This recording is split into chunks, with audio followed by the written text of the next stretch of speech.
What's cooking, guys? It's the Salukie. Good morning from Buenos Aires. It's an unfortunately gloomy day.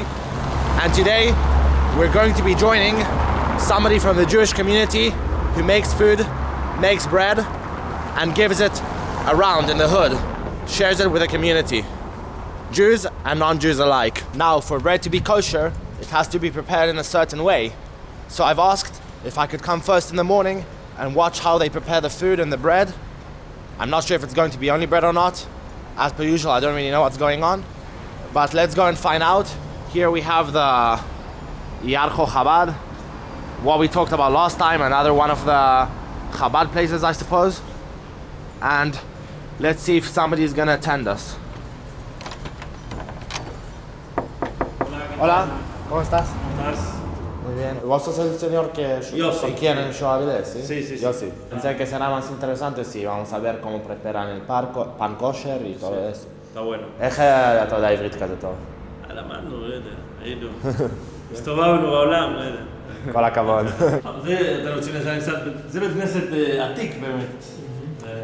אתה מעדיפים אנגלית? לא. אנגלית? אם אתה מדבר אנגלית מושלם. כן. Really? Sure, no problem. Oh, here we go.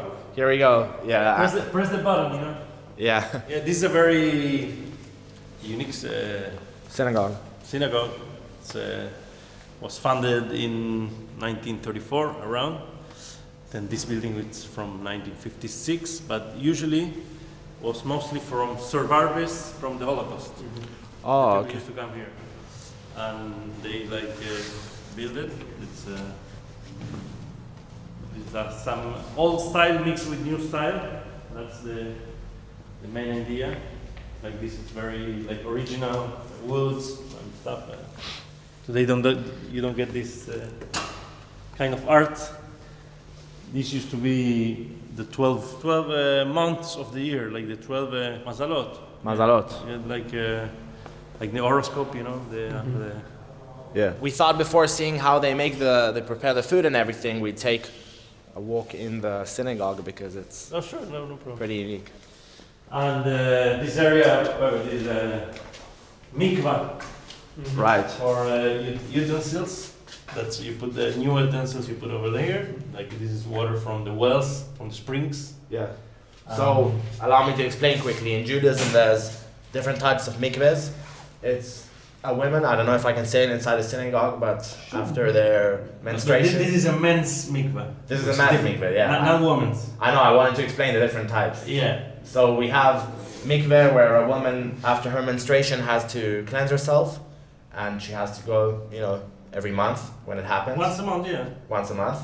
Men after they accidentally zera lebatala. This is the Kabbalistic custom to go every day. Doesn't matter if you have zera lebatala or not. It's like to purify yourself, to get yourself into immersion, and then come out as new every day. That's the idea of the men's mikveh, and like the tevilah. It's tevilah is the same words from batala, which means become nothing, bitul, and then you come against like a new person, like from the womb of your mother you come like a new. That's the mystical idea of the mikveh, of the immersion. Oh, okay, and this is for. This is full immersion. Yeah. You go there. And you do it every day? When I can, yeah. Sometimes I can miss, but the main idea is every Friday before Shabbat. Yeah. You go to prepare for Shabbat. Some people go once or twice a year before Rosh Hashanah or before Yom Kippur, the holidays from the Judaism. But some people go every day. Depends on the frequency. And I see there's humo coming up from the water.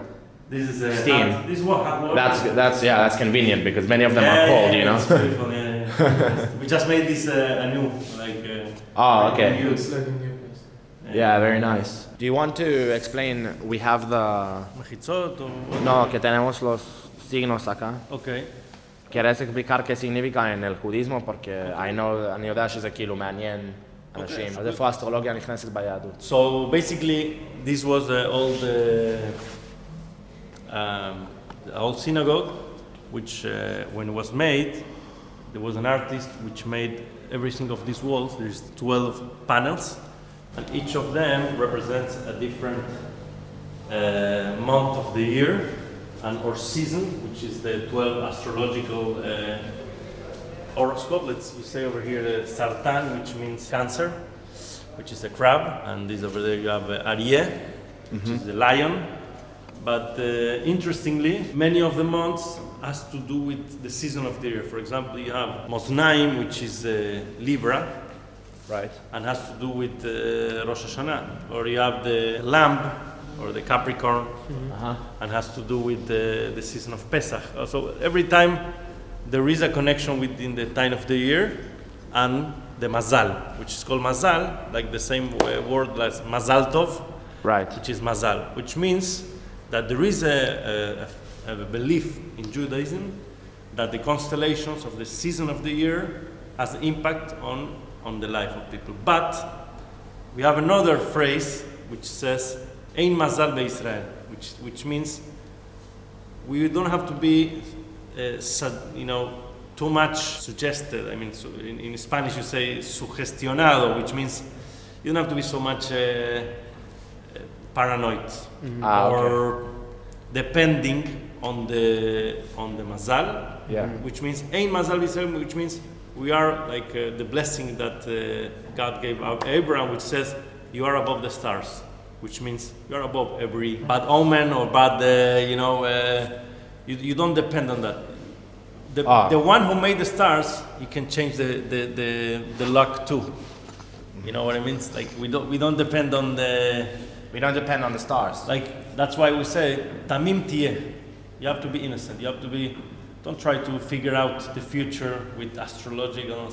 There is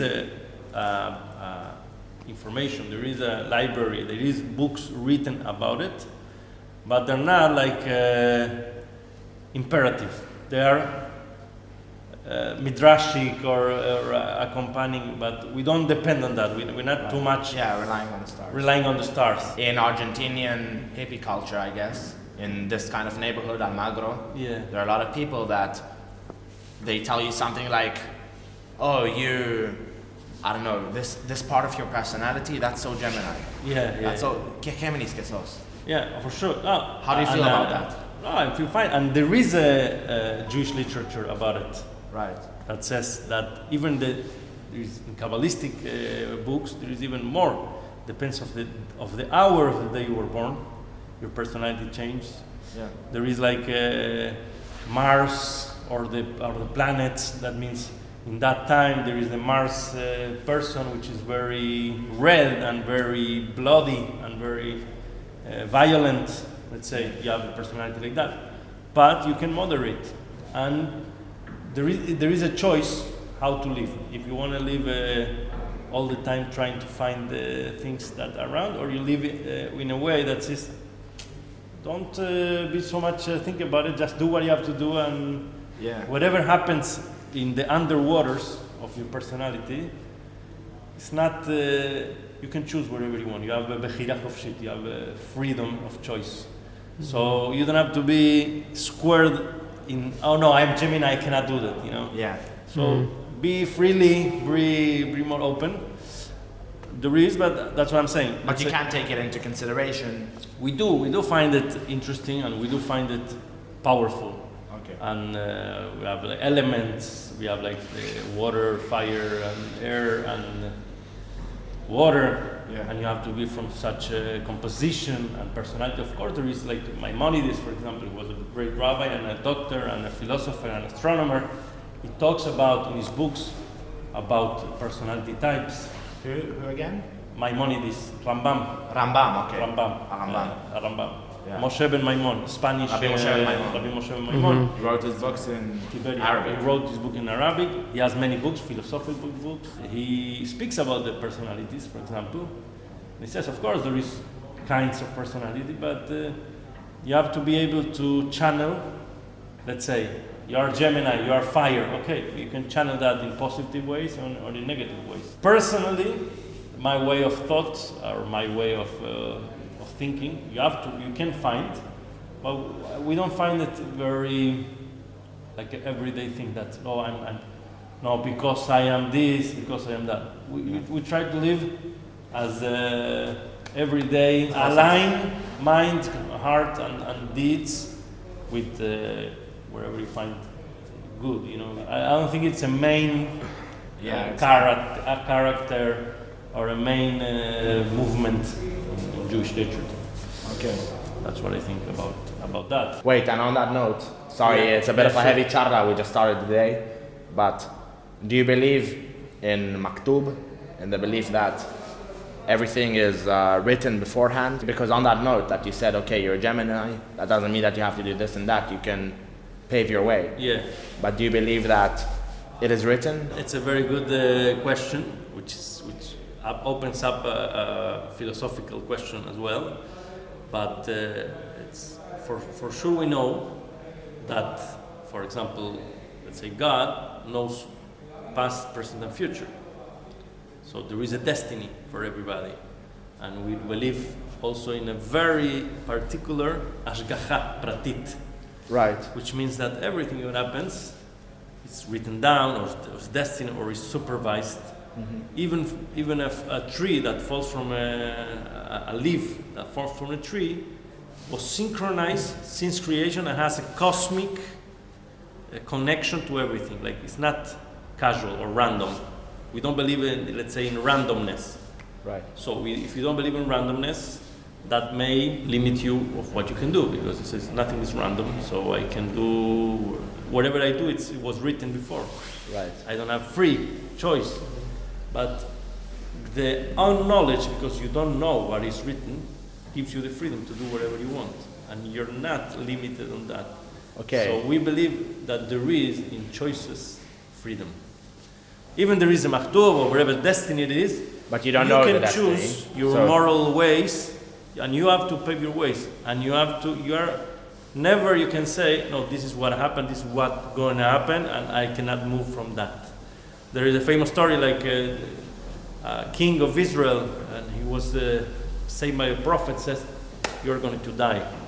You're going to be sick, and he got very sick, and he was in bed, and the prophet said, that's your destiny, you're going to die. So instead of believing to the prophet, he says, you know what, I'm going to pray, change my ways, made a promise, and made the decision, and said, I'm not going to change. It says, like, afilu chereb chada. Even if you have a very sharp knife, אפילו חרב חדה עומדת על צווארו של אדם, אל תתייאש מן הרחמים. Okay. You never give up. אז הוא אמר לו, לא, אתה תמות. הוא אמר, I don't want to have kids, I don't want to live, I want to be completely given myself to Torah study or to being a king, but I don't want to have kids. So he says, that's a sin, and you're going to be dying because of that. But and he was saying by a prophet, which was a believable prophet. But at the end, he changed his ways, he changed his faith, his luck, and he lived for like 20 more years. So from that, you can change your ways, you can change your destiny. If you believe enough, you can twist things, which gives you a path that, as we say, try to find a way to live and making the good choices. You're not limited by the choices that you can do. That's basically, I don't know if that's answered your question of the maktub or it's a deep question that takes a lot of time to dig into, but it's a good way for a short video on YouTube to summarize. Yeah, but basically that's it goes together, you know. What I say, my suggestion is live in present and try to do the best you can. There is a good story to summarize this idea. There was once, from everything that happens in the world, you have to learn something. You know, nothing doesn't have what to learn from it. But that's even the translation of the word Torah, which means more. It's not a book. It's what I can learn from that. It's Torah, which means what. And even from life, everything that happens to our life, it's a lesson. Right. We have to find out what it means. So there is once someone went to a rabbi and asked him, you know what we can learn from an atheism, from a guy who doesn't believe in God? Supposedly you cannot learn anything from him. He said, no, of course you have to learn something from him. Whenever it comes to a time that somebody's in need, let's say somebody's in the streets and need food to eat, you don't think, okay, God help him. You have to help him. You don't believe in God in that way. So Okay. it means you go, you take up your sleeve and you help somebody who's in need. You don't wait until God or something from above helps him. And that is what we're going to do today at night. That's what I'm going to do today. Help people that are in need, whether they're Jewish or whether they're not Whether Jewish. or not, you go and somebody's in need, people is hungry, people are cold. You don't think, okay, the destiny or God, whatever. I have to take up roll my sleeves. roll my sleeves, and go help them. So let's roll up our That's what I mean, sleeves. leaves. Go in the present time. And Yeah, let's roll up our sleeves and go make some food.